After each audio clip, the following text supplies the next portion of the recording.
अभी हम देख रहे हैं question number 11। Find the surface area and the volume of the beach ball shown in the figure. ये हमें बीच बॉल दिया है और शोन इन द फिगर हमें इंफॉर्मेशन दी है। ये टोटल हाइट मतलब डायमीटर ऑफ द बॉल दी है। तो देखिए यहाँ पे गिवन राइट हेयर गिवन हमें दी है diameter is equal to 42 centimetre दी है। तो therefore radius is equal to diameter upon 2। Diameter 42 है, अपॉन 2 किया तो हमारे मिली 21 सेंटीमीटर रेडियस। अभी हमें 2 फाइंड करना है। We have to find here surface area and volume.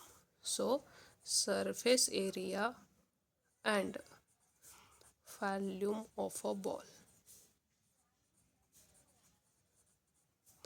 Solution. तो सॉल्यूशन में पहले हम निकालेंगे सरफेस एरिया। तो surface area of a ball और स्फेयर, बॉल स्फेरिकल शेप में है तो हमने यहाँ पे लिखा surface area of a ball. Ball है हमारा स्फेयर शेप में तो हमने यहाँ पे स्फेयर लिखा इज इक्वल टू, उसका रूल है 4πr² is equal to 4 as it is into हमें पाई की वैल्यू 3.14 दी है। क्या दी है हमें यहाँ पे दिया है पाई इज इक्वल टू 3.14। तो हमने लिया यहाँ पे 3.14 इंटू r²। रेडियस है 21 इंटू 21 इज इक्वल टू, अभी देखिए यहाँ पे इन दोनों का प्रोडक्ट किया 4 इंटू 3.14 किया तो इनका प्रोडक्ट आया 12.56 इंटू 21 इंटू 21 का स्क्वायर है 441 is equal to product of this two is equal to आ गया 5538.96 सेंटीमीटर स्क्वायर। ये हमारा हो गया surface area of a ball. Now we have to find volume of a ball. So write a formula of a volume of a ball. Volume of a ball means sphere is equal to 4/3 pi r cube is a formula for the volume of a sphere is equal to 4/3 into pi की value 3.14। radius, value of a radius is a 21 into 21 is equal to, अभी 3 1 जा 3 3 7 जा 21 बने is equal to, ये हमारे हो गए 4 into 3.14 into 21 into 441 multiply by 7। अभी इन सब का हमने अगर प्रोडक्ट किया तो हमारी वैल्यू मिलती है 38,772.72 सेंटीमीटर क्यूब। ये हो गया हमारा volume of a ball in term of a centimetre cube. Now next हम देखते हैं क्वेश्चन नंबर 12। अभी क्वेश्चन नंबर 12 हमारा क्या है देखिए। तो क्वेश्चन 12 है या shown in the figure a cylindrical glass contains water. ये हमारा सिलेंड्रिकल ग्लास है, इसमें इस हाइट तक ये हमारा वाटर है। Okay and a metal sphere of a diameter 2 centimetre is emerged in it. एक मेटल स्पेयर है जिसकी डायमीटर 2 सेंटीमीटर है और उसमें इमर्ज किया है। सो हमें बोला है find the volume of water. तो इस वाटर का वॉल्यूम कितना होगा ये हमें फाइंड आउट करना है। ओके तो अब देखिए यहाँ पे हमें पहले ये सिलेंडर दिया है तो गिवन में देखेंगे सिलेंड्रिकल शेप के लिए हमें क्या क्या दिया है। फॉर सिलेंडर, सिलेंड्रिकल शेप मतलब for cylindrical glass. Okay so cylindrical glass, यहाँ पे देखिए उस ग्लास की हमें उस वाटर लेवल की हाइट दी है। और कितनी दी है हमें 30 सेंटीमीटर। तो सिलेंडर के लिए हमने हाइट को बोला एच, कैपिटल एच लिखा 30 सेंटीमीटर। अभी इसकी डायमीटर दी है तो हमने सिलेंड्रिकल ग्लास को डायमीटर कैपिटल डी मेंशन किया 14 सेंटीमीटर। देयरफॉर कैपिटल रेडियस मतलब radius of the cylindrical glass 14 का हाफ बन गई 7 सेंटीमीटर।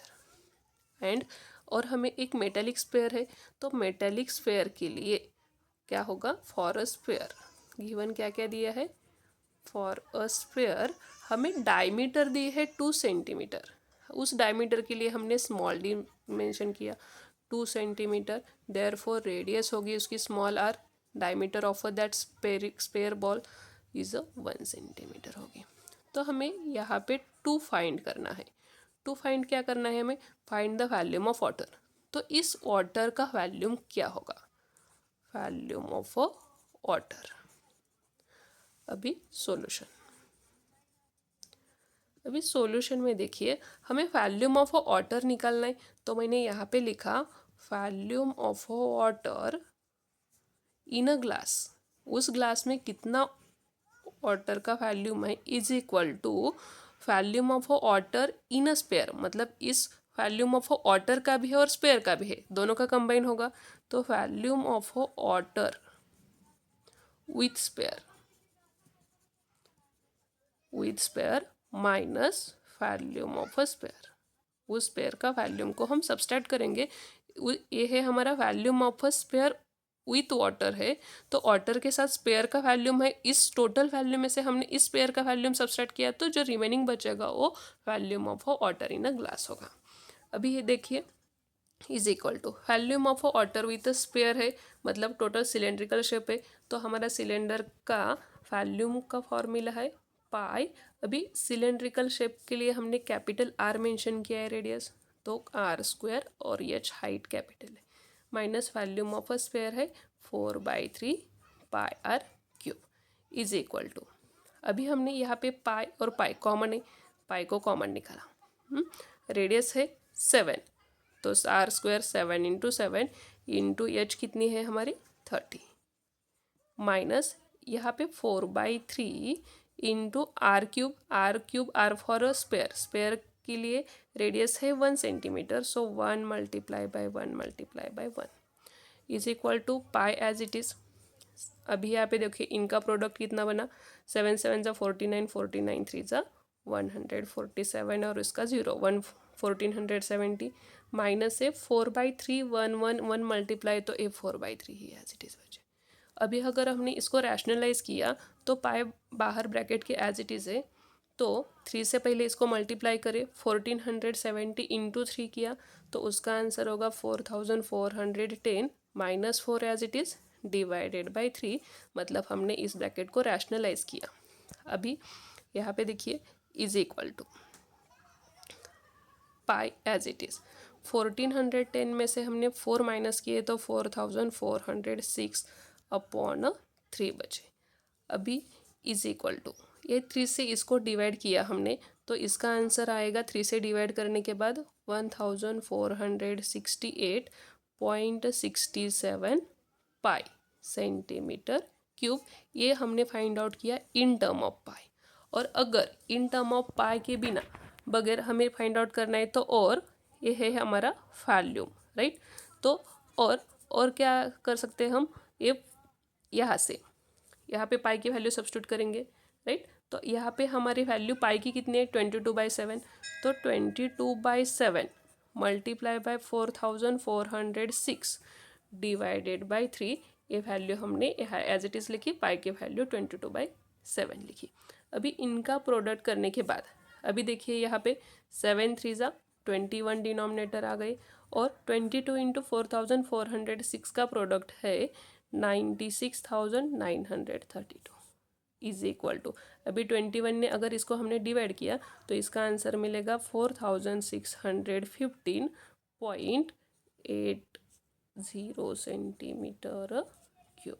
ये है हमारा आंसर। ए और ए इन टर्म ऑफ पाई और विदाउट टर्म ऑफ अ पाई, ये हमारे 2 आंसर मिल गए। Thank you.